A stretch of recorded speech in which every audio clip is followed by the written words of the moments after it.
हाँ जी दोस्तों, कैसे हैं आप सभी। आई होप आप लोग अच्छे होंगे और आप लोग की तैयारी अच्छे लेवल पर चल रही होगी। आज का हमारा टॉपिक है आरसीसी में इंट्रोडक्शन। उससे पहले हम लोगों ने soil mechanics and building material के शॉर्ट में कैसे बनाने हैं ये हम लोगों ने वीडियो में डिस्कस कर लिया था। आज का हमारा टॉपिक है आरसीसी में इंट्रोडक्शन। ठीक है, अगर आप इस चैनल पर नए हैं तो वीडियो को लाइक कर सकते हैं एंड चैनल को सब्सक्राइब कर सकते हैं।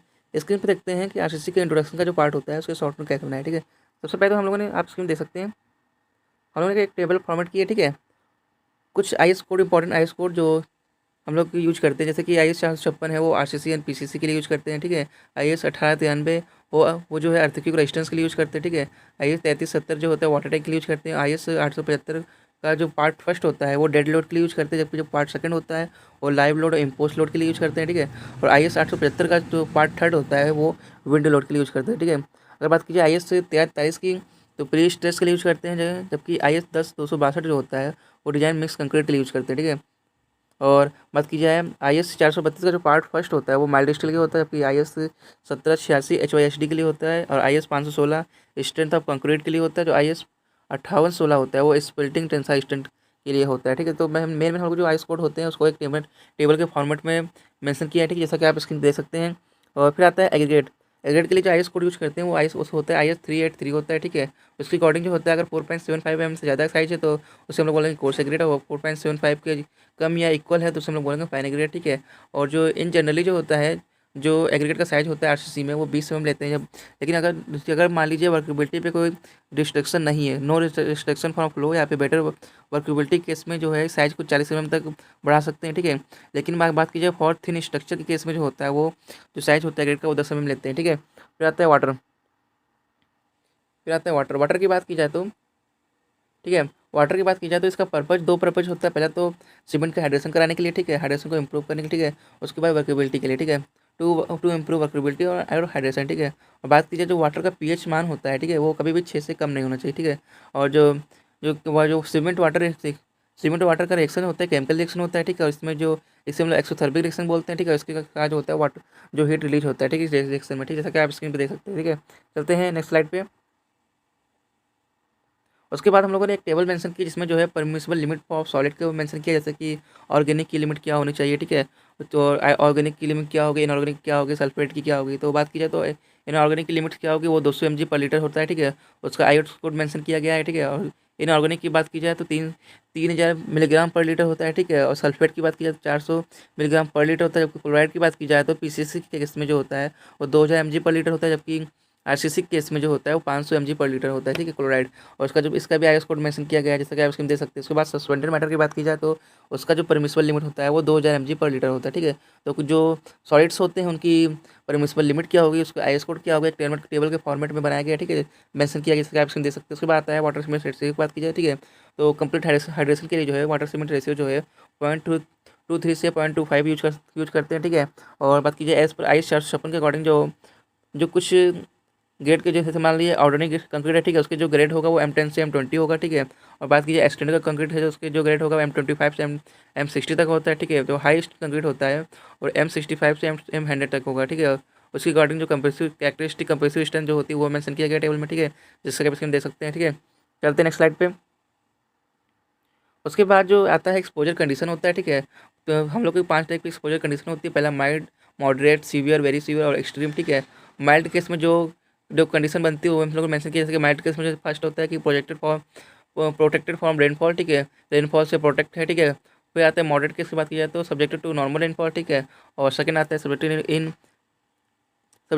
Submerge in normal water. ठीक है, फिर आता है foundation in non aggressive soil. ठीक है, और उसके बाद सीवियर आता है। सीवियर कंडीशन में जो हम लोग का जो होता है कंडीशन वो मेंशन की गई है। ठीक है, कि subject to heavy rainfall, coastal region और सबमर्ज इन सी वाटर। ठीक है, और अल्टरनेट वेटिंग एंड ड्राइंग और ओकेशनल फ्रीजिंग। ठीक है, और वेरी सीवियर की बात की जाए तो सी वाटर स्प्रे वेरी सीवियर में आता है। ठीक है, foundation under aggressive soil, non aggressive soil जो होता है मॉडरेट में होता है, जबकि एग्रेसिव सॉइल जो होता है वो वेरी सीवियर में होता है। ठीक है, alternate wetting and drying in sea water. ठीक है, जो सीवियर में होता है, ठीक है, वो नॉर्मल वाटर में अल्टरनेट वेटिंग होता है। ठीक है, की बात की जाए वेरी सीवियर में जो होता है वो सी वाटर में अल्टरनेट वेटिंग एंड ड्राइंग होता है। ठीक है, और जो वेरी सीवियर में होता है परमानेंटली फ्रीजिंग होता है। ठीक है, स्ट्रीम की बात की जाए इसमें टाइडल जोन होता है और सब्जेक्टेड टू केमिकल अटैक्स होता है। ठीक है, जैसा कि उसमें देख सकते हैं, इस चीज़ को हम लोगों ने एक्सपोजर कंडीशन और इसकी जो कंडीशंस होती हैं उन लोगों ने टेबल के फॉर्म में मेंशन किया, जैसा कि आप देख सकते हैं। ठीक है, चलते नेक्स्ट स्लाइड पे।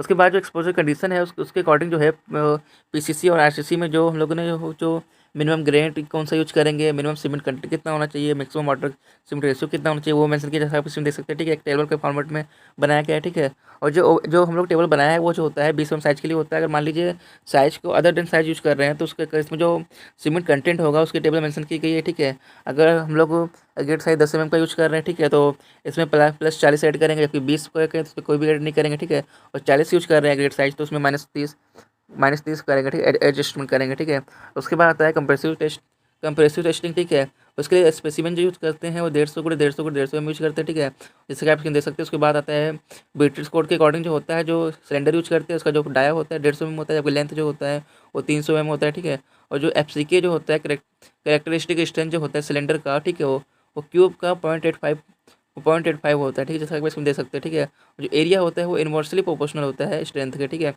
और जो 450 mm के बाद जो होता है, कोई 450 में ज़्यादा के बाद जो है इसका कोई सिग्निफिकेंट नहीं रहता है। ठीक है, उसके बाद आता है सैम्पलिंग फ्रीक्वेंसी। बात की जाए, अगर मान लीजिए इसमें जो एक टेबल मेंशन की गई है। ठीक है, अगर क्वांटिटी ऑफ कंक्रीट 1 से 5 है तो सैंपल 1 लेंगे। ठीक है, 6 से 15 मीटर की है तो 2 लेंगे, और 16 से 30 है तो 3 लेंगे, और 31 से 50 है तो 4 लेंगे, और 50 से ज़्यादा है तो 4 प्लस एडिशनल फॉर पर 50 मीटर की यूज करेंगे। ठीक है, जैसा कि आप इसमें दे सकते हैं। ठीक है, तो इस तरीके से मेन की पॉइंट लिख के हम लोगों ने मेंशन किया सारी चीज़ें। ठीक है, चलते हैं नेक्स्ट स्लाइड पे। उसके बाद आता है कैरेक्टरिस्टिक स्ट्रेंथ। ठीक है, तो कैरेक्टरिस्टिक स्ट्रेंथ होती क्या है, ये होती है not more than 5% test result expected to fall. ठीक है, इसके लिए हम लोगों ने एक पैराबोलिक प्रोबेबिलिस्टिक का कर्व फॉर्म किया है। ठीक है, जैसे आप इसमें देख सकते हैं। ठीक है, तो ये बनता है किसके बीच में, ये फ्रीक्वेंसी डेंसिटी और स्ट्रेंथ के बीच में बनता है। ठीक है, ठीक है, जैसे इसमें देख सकते हैं। ठीक है, उसके बाद जो FCK और FM का जो रिलेशन होता है वो मेंशन किया गया है, जैसे आप इसे देख सकते हैं। ठीक है, और जो सिग्मा होता है वो क्वालिटी कंट्रोल के बारे में बताता है, जबकि जो K डिपेंड करता है वो percentage of definition of FCK पर डिपेंड करता है। ठीक है, एक टेबल फॉर्म की गई है परसेंटेज ऑफ डिफिनेशन और के कितना होगा। ठीक है, वो मेंशन किया गया, जैसे कि 0 अगर डिफिनेशन है तो के इनफाइनाइट होगा। ठीक है, 5 है तो 1.65 होगा, और 50 है तो 0 होगा। ठीक है, और ग्रेड की बात की जाएगा, ग्रेड M10 से M15 है तो सिग्मा जो होगा, ठीक है, वो 3.5 यूज करेंगे। M20 से M25 है तो सिग्मा जो है 4 यूज करेंगे, जबकि M30 से ज़्यादा है, ठीक है, तो हम लोग 5 यूज करेंगे। ठीक है, और जो एक्सेप्टेंस क्राइटेरिया होता है, जो वेरिएशन होता है, ठीक है, वो कभी भी ±15% से ज़्यादा नहीं होना चाहिए। ठीक है, उसके बाद जो 8 साइड पर जो कंपोजिशन की कंडीशन होती है वो हम लोग मेंशन की टेबल में फॉर्मेट में, जैसा कि आप देख सकते हैं। ठीक है, जैसा कि आप देख सकते हैं। चलते हैं नेक्स्ट स्लाइड पे। उसके बाद हम लोगों ने एक स्ट्रेस सिस्टम कर्व प्लॉट किया है, ठीक, कंक्रीट के लिए। ठीक है, जो M20 के लिए क्या कैसा कर्व होगा, M25 M30 के लिए। ठीक है, तो वो मेंशन किया है। उसके बाद आता है मॉडुलस ऑफ इलास्टिसिटी। ठीक है, तो ये मॉडल ऑफ इलास्टिसिटी की बात की जाए तो वो होता है स्ट्रेस अपॉन स्ट्रेन। ठीक है, तो dy/dx। ठीक है, फर्स्ट आता है इनिशियल टेंजेंट मॉडुलस। ठीक है, तो ये होता है, और ये होता है ऑरिजिन पे होता है। ठीक है, तो इसे हम लोग बोलते हैं डायनेमिक मॉडुलस ऑफ इलास्टिसिटी, या फिर हम लोग बोलते हैं इसके लिए हम लोग जो होता है, ठीक है, नॉन डिस्ट्रक्टिव टेस्ट परफॉर्म करते हैं। उसका पहला टेस्ट आता है रेजोनेट फ्रीक्वेंसी, दूसरा आता है अल्ट्रासोनिक पल्स वेलोसिटी। ठीक है, और फिर आता है दूसरा है सेकेंड मॉडुलस ऑफ इलास्टिसिटी। ठीक है, इससे हम लोग टोटल स्ट्रेस अपन टोटल स्ट्रेस हम लोग स्टैटिक मॉडुलस ऑफ इलास्टिसिटी या फिर short term modulus of elasticity भी कह सकते हैं। ठीक है, उसका जो फॉर्मूला होता है वो मेंशन किया गया है। ठीक है, विद इन इलास्टिक लिमिट जो होता है, ठीक है, वो उस केस में जो होता है, जो EIT होता है और ET होता है, ES होता है, तीनों इक्वल होता है। मतलब कि जो टेंजेंट मॉडुलस ऑफ इलास्टिसिटी और initial tangent modulus of elasticity और सेकेंड मॉडुलस ऑफ इलास्टिसिटी तीनों इक्वल होता है। जबकि बात की जाए विद इन इलास्टिक लिमिट के बाद में जो होता है, ठीक है, तो EIT ज़्यादा होता है, उसके बाद ES, उसके बाद ET। ठीक है, जैसा कि आप देख सकते हैं सारी चीज़ें मेंशन की गई है। ठीक है, उसके बाद आता है एक्सेप्टेंस क्राइटेरिया की बात की जाए। अगर बात की जाए एक्सेप्टेंस क्राइटेरिया की, ठीक है, तो इस केस में जो होता है वेरिएशन कभी भी +- 20% ज़्यादा नहीं होना चाहिए। ठीक है, जैसा कि आप स्क्रीन पर देख सकते हो। उसके बाद क्रीप ऑफ कंक्रीट की बात की जाए। ठीक है, तो इलास्टिक स्ट्रेन जो होता है उसका फॉर्मूला मेंशन किया गया, इलास्टिक स्ट्रेन, क्रीप स्ट्रेन और अल्टीमेट क्रीप स्ट्रेन, उसका फॉर्मूला मेंशन किया गया। जो क्रीप जो होता है, ठीक है, वो डेड लोड या फिर सस्टेन लोड के कारण होता है। ठीक है, और जो रेट ऑफ क्रीप होता है वो टाइम के साथ में डिक्रीज हो जाता है। ठीक है, जो अल्टीमेट क्रीप होता है वो 5 ईयर पर हम लोग को प्राप्त होता है। ठीक है, जिसके आप देख सकते हैं सारी चीज़ें मेंशन की गई है। ठीक है, उसके बाद चलते हैं नेक्स्ट स्लाइड पे।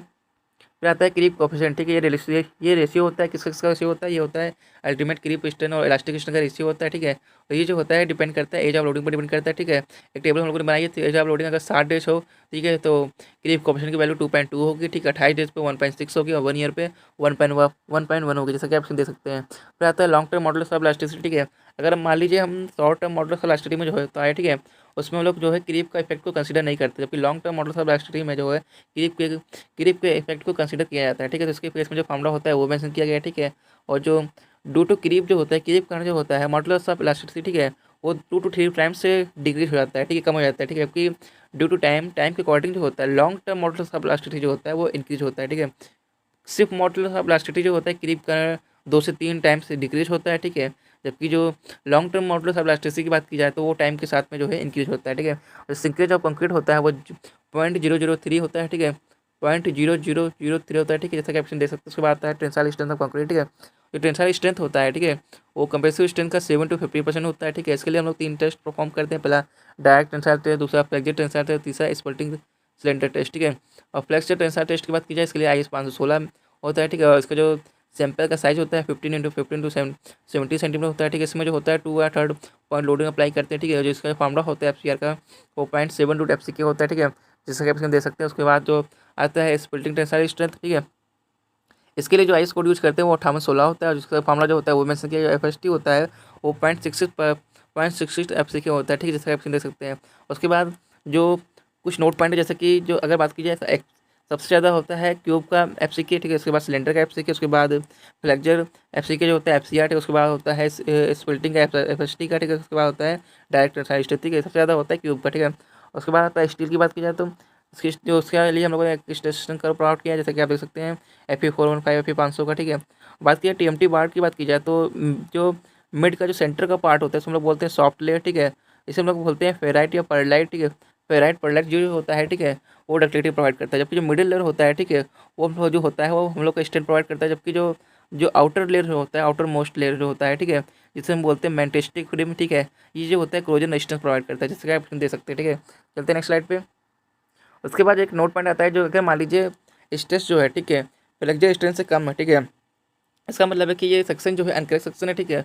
उस केस में जो मेंबर में जो टेंशन होगा वो स्टील और कंक्रीट दोनों बियर करेगा, ठीक है। अगर बात की जाए FCR मतलब कि एफ जो है स्ट्रेस जो है वो फ्लेक्चर स्ट्रेंथ से ज़्यादा आ रही है, ठीक है, मेंबर में, ठीक है, तो इससे हम लोग बोलेंगे करेक्ट सेक्शन, ठीक है। उस केस में जो है जो टेंशन होगा ओनली स्टील टेकन, मतलब कि जो टेंशन जो है सिर्फ जो है स्टील बियर करेगा, जैसे कि आप ऑप्शन दे सकते हैं, ठीक है।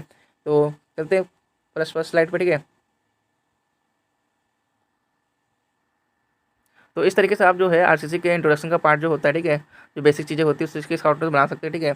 और उससे पहले हम लोगों ने बिल्डिंग मटेरियल और सॉइल मैकेनिक्स के सारे सब्जेक्ट सारे जो टॉपिक्स हैं कवर कर लिए हैं, ठीक है। उसके सॉफ्टवेयर कैसे बनाने हैं सारे हम लोग वीडियो में डिस्कस कर चुके हैं, ठीक है। आज का हमारा टॉपिक था RCC का इंट्रोडक्शन, ठीक है। नेक्स्ट वीडियो में हम लोग डिस्कस करेंगे WSM के बारे में, ठीक है। अगर आप चैनल पर नए हैं तो वीडियो को लाइक कर सकते हैं एंड चैनल को सब्सक्राइब कर सकते हैं, ठीक है। मिलते हैं नेक्स्ट वीडियो में नेक्स्ट टॉपिक के साथ में। अभी के लिए बाय बाय।